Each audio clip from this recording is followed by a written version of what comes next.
অনেকেই চিন্তা করতে পারেন যে সীমান্তর কাছে আমি কিভাবে চলে গেলাম। আমি সীমান্তর কাছে যাইনি, এই ভিডিওগুলো অনেকদিন আগের রেকর্ড করা। বাংলাদেশে আসার আগে আমার বার্থডেটা আমি আমার হাজবেন্ডের সাথে সেলিব্রেট করে এসেছি। আর সীমান্তকে ছাড়া আমার কোনো স্পেশাল ডে আমি একদম কল্পনাই করতে পারি না। হ্যালো, আসসালামু আলাইকুম এভরিওয়ান। আই হোপ আপনারা সবাই ভালো আছেন। আল্লাহর রহমতে আমি অনেক বেশি ভালো আছি। বাংলাদেশে আসার আগে আমার বার্থডেটা আমি জাপানেই সেলিব্রেট করে এসেছি আমার হাজবেন্ডের সাথে। এই ভিডিও ক্লিপগুলো এতদিন আমার ফোনে জমিয়ে রেখেছিলাম, আমার বার্থডে দিনই হচ্ছে আমি আপলোড করব তার জন্য। আজকে আমরা বাহিরে কোথাও যাচ্ছি না, বাসার ভেতরে ভেবেছি যে ক্যান্ডেল লাইট ডিনার করে ফেলি। আমার বাসায় যে টেবিলটা আছে সেই টেবিলটার মধ্যেই আমি সবকিছু ডেকোরেট করব। আর ডেকোরেটের জন্য যা যা লাগে সবকিছুই আমি সিন থেকে আগে থেকে কিনে রেখেছিলাম। আর টেবিলটা হচ্ছে আমি ব্ল্যাক এন্ড রেড থিমে হচ্ছে মেক করব। ফার্স্টে হচ্ছে আমি টেবিলে একটা শার্টিন কাপড় বিছিয়ে নিয়েছি ব্ল্যাক কালারের। এরপর হচ্ছে আমি একটা রেড কালারের রানার বিছিয়েছি। টেবিল ম্যাট গুলো আমি রাউন্ডের মধ্যে নিয়েছি আর কালারটা ছিল হচ্ছে গোল্ডেন কালার। যেহেতু ক্যান্ডেল লাইট ডিনার করছি, ক্যান্ডেল তো থাকাই লাগে। আর এই ক্যান্ডেল হোল্ডার গুলো হচ্ছে আমি সিন থেকে নিয়েছি।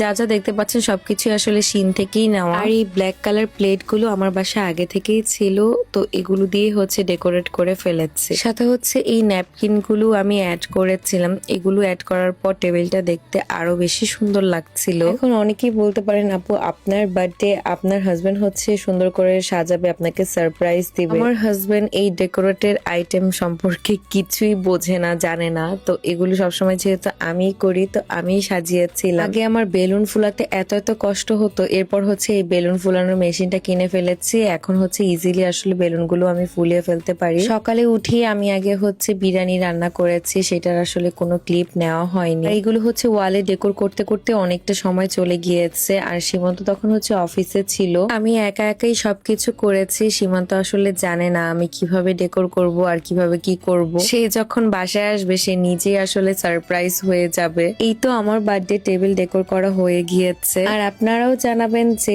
আসলে আমার এই টেবিল ডেকোরের আইডিয়াটা কেমন হয়েছে বাসার ভেতরে। বাহিরে যে এরপর হচ্ছে আমি একটু ড্রেসের শুট করেছি। আমার পরা এই ড্রেসটা হচ্ছে আপনার RTA চেম্পুরিয়াতে পেয়ে যাবেন। ড্রেস আর প্যান্ট হচ্ছে কটনের মধ্যে আছে আর ওড়নাটা হচ্ছে সিল্কের মধ্যে। জাপানের ভিডিওগুলো এডিট করতে করতে জাপান দেশটাকে এখন খুবই মিস করছি। আসলে এমনই হয়, যখনই হচ্ছে আমি জাপানে ছিলাম তখন আসলে বাংলাদেশে আসার জন্য জীবনটা একদম বের হয়ে যেত। এখন তো আসলে বাংলাদেশেই আছে, কিন্তু এখন হচ্ছে জাপান দেশটাকে খুবই মিস করছি। আমার বার্থডের এই সুন্দর রেড কালার শাড়িটা হচ্ছে আমি দেশি ফ্যাশন বাই রূপাপুর পেজ থেকে নিয়েছি। এত সুন্দর শাড়ি পরে হচ্ছে আমি 7 days 7 শাড়ি হচ্ছে ভিডিও মেক করেছি, সেটা আসলে আমি পরে আপলোড করব। ফোনের মধ্যে আসলে এত এত ভিডিও কোনটা থুয়ে কোনটা আপলোড করব নিজেই বুঝতে পারছি না। আজকে সারাদিন আমার এগুলো করতে করতে চলে গিয়েছে। সীমান্ত আসলে একসাথে হচ্ছে কেক কাট করব, দেন সেলিব্রেট করব। আর আমাকে কেমন লাগছে এই রেড শাড়িতে অবশ্যই কমেন্ট করে জানাবেন। খুবই গর্জিয়াস একটা শাড়ি পরেছি। এই তো সীমান্ত হচ্ছে কেক নিয়ে চলেও এসেছে। আমি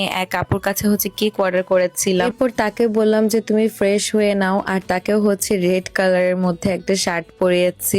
আমি হচ্ছে তাকে বলছিলাম যে তোমার সাথে আমার বার্থডেটা সেলিব্রেট না করে আমি আসলে বাংলাদেশে যাব না। তারপর সে আমাকে বলে যে আগে সেলিব্রেট করে ফেলো, পরে সবকিছু আপলোড করো। একদমই মনে হচ্ছিল না যে আসলে বাসার মধ্যে এগুলো করা হয়েছে, মনে হচ্ছে যে কোনো একটা রেস্টুরেন্টেই এসেছি। আল্লাহর কাছে নিজের জন্য আসলে অনেক অনেক দোয়া করি, আল্লাহ যেন আমাকে এইভাবে হাসতে হাসতে তার সাথে সারাটা জীবন পার করে দেয়। আপনারা আমার জন্য অনেক অনেক দোয়া করবেন যেন আমি এইভাবেই থাকতে পারি সারাটা জীবন। আর আরেকটা কথা, আমি হচ্ছে একদম হোয়াইট কালারের হচ্ছে কেক অর্ডার করেছিলাম। এরপর কেকটাকেও হচ্ছে আমি ডেকোরেট করেছি। জাস্ট হচ্ছে রোজ আর হচ্ছে রিবন দিয়ে হচ্ছে আমি কেকটাকে ডেকোরেট করেছি।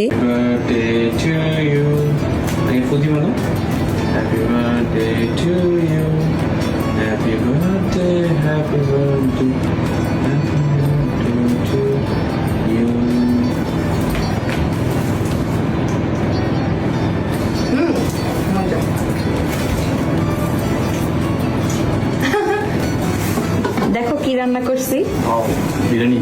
গরম গরম ধোয়া ওঠা বিরিয়ানি তোমার জন্য রান্না করছি। তোমার জন্য তো আমি রান্না করলাম, কি সুন্দর করে সাজলাম, সবকিছুই করলাম। আমার বার্থডে আমি সবকিছুই করলাম, তুমি আমার জন্য একটা গিফট আনলা না সীমান্ত? গিফট আছে একটা। কি গিফট? হয়তো অনেক দামি কিছু না, বাট অনেক কম দামিও কিছু না, বাট এটা তোমার অনেক ইম্পর্টেন্ট একটা জিনিস। অনেক দিন ধরে তুমি চাইতেছিলে আমার কাছে এই জিনিসটা, বাট আমি ওয়েট করতেছিলাম একটা পারফেক্ট মুভমেন্ট এটা দিব তোমাকে। নিয়ে আসি। ওকে, সত্যি গিফট আনছো? আনছো? হ্যাঁ, আবার এটা আইফোন, কখন আনছো? আবার আইফোন মনে করে না কিন্তু। কি আইফোনই তো মনে আরে হইতেছে। না না না, কি আছে? এত আশা করো না, এগুলো বার্থডে তে গিফট দেয় না। তুমি আমার যেটা দিবে আমি ওইটাতে অনেক খুশি। কিন্তু এটা তোমার জরুরি জিনিস, তুমি সব আমার জরুরি জিনিস আমি তোমার কাছে চাইছি, আমার তো কিছু মনে আসতেছে না এখন। কি চাইছে তোমার গেস কাছে? করতে থাকো কি চাইছো, পড়বে পড়বে। আমি তোমার কাছে তো অনেক কিছুই চাই, সারাদিন চাই থাকি। এবার হচ্ছে কি চাইছিলা? হ্যাঁ সিরিয়াসলি তুমি মাইকটা কিনছো? হ্যাঁ ডিজে, এটা আমার অনেক দরকার ছিল। এটা লেটেস্ট আমি যতটুকু জানি। আনবক্স করবো? করে ফেলি। করে ফেলবো। হ্যাঁ। ও জান থ্যাংক ইউ, এটা আমার অনেক কাজে লাগবে। হ্যাঁ খুব পছন্দ হয়েছে। আইফোন, আইফোন তো আমার আছে, 2 দিন আগেই তো আমি আইফোন কিনছি, সমস্যা নেই। ট্রাস্ট মি, সে যে আমাকে মাইকটা গিফট করেছে এটা আমার বাংলাদেশে এসে কি যে কাজে লাগছে, এটা ছাড়া আমি আসলে কোনো কিছু চিন্তা করতে পারছি না। থ্যাংক ইউ সো মাচ জান, আমার প্রয়োজনীয় জিনিসটা আসলে তুমি আমাকে গিফট করেছো। এরপর একসাথে হচ্ছে আমরা রাতে ডিনারটা করতে বসি। খুবই ভালো লাগছিল, এত সুন্দর একটা ডেকোরেটে আমরা হচ্ছে একসাথে ডিনার করছি। আজকের ভিডিওটি এখানেই শেষ করছি, দেখা হচ্ছে নেক্সট আমার বার্থডে ব্লগে। বাংলাদেশে আসলে আমি কি কি করেছি আমার বার্থডেতে। সেই পর্যন্ত সবাই ভালো থাকবেন, সুস্থ থাকবেন, আল্লাহ হাফেজ। আর অবশ্যই আমার পেজে লাইক এন্ড ফলো করতে কিন্তু একদমই ভুলবেন না।